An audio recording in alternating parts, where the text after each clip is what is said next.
Hi guys, I hope all of you are doing well. I'm Niladri Mukherjee and I'm a regulated Canadian immigration consultant and I practice in Mississauga, Ontario, Canada. After responding to probably a few thousand procedural fairness letters and seeing the responses drafted by the clients, which could be obviously more than 1,000, I think I'm in a position to tell you what are the most common mistakes, at least from my experience, I have seen people making that potentially result in either a refusal or an inadmissibility or both. Okay.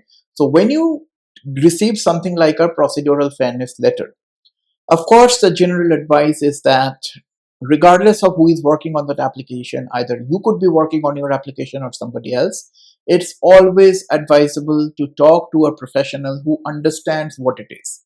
You could very well be understanding or knowing how a permanent residency application works. You could be very proficient on everything, but you may not really know what is that implication of section 16, what is that implication of section 40, and therefore it does make all the sense to talk to a professional to understand what it is and then decide what you need to do.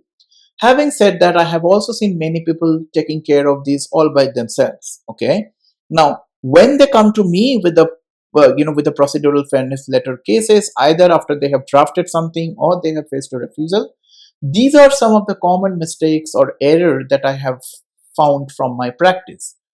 The first mistake is a very short procedural fairness letter response. Sometimes I see just an email response of a couple of lines. I am sorry. Thank you for letting me know. I will not repeat it again. A guaranteed refusal or an inadmissibility if you do something like this. IRCC is given you a timeline of 7 days to 30 days, and I have also seen cases literally where they have given a response time of 90 days. Okay, so they're giving you those kind of timelines because they want to understand your part of the story. If you do not tell them your part of the story, it's not their burden to understand your part of the story. The burden always lies on the applicant to prove his or her innocence. That's simple law. So very short response does not help for the majority of the times.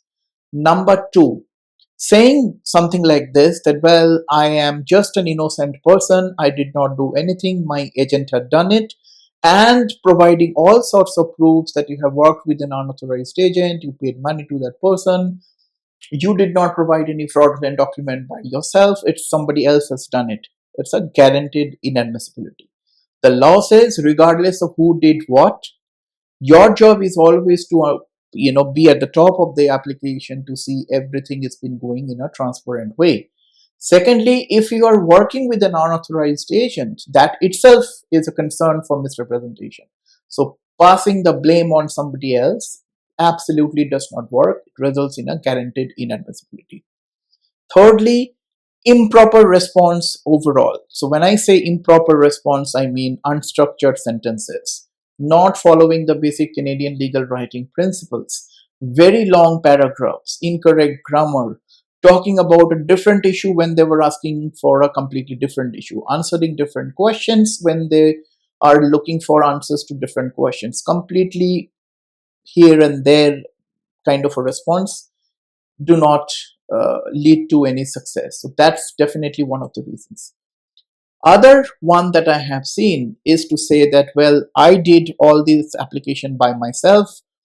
It was only an innocent mistake. I did not know it. I did not take any professional help. That's very expensive. I decided to do everything by myself and therefore I did not know, and hence kindly forgive me. Guaranteed refusal or an inadmissibility.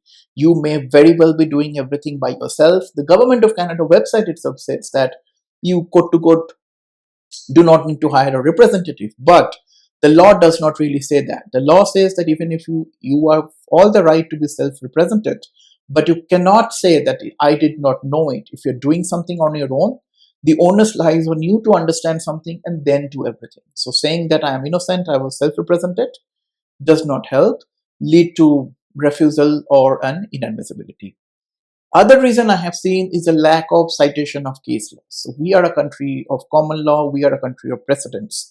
If you do not know what is a precedent, if you do not know what is a case law, is something like your case may not be the very first one. There may be n number of cases in the past where either a tribunal or a court itself has given some kind of a judgment.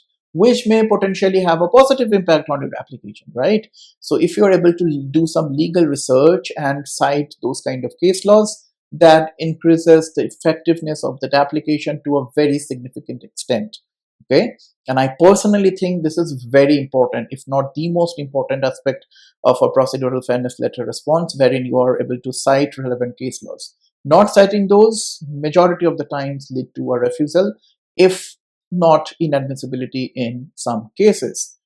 Other reason could be missing the deadline. Many people just do not take those deadlines seriously.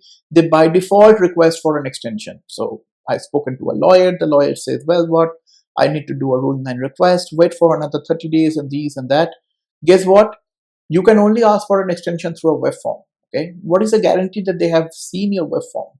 Did you receive an acknowledgement saying that, well, this deadline has been granted?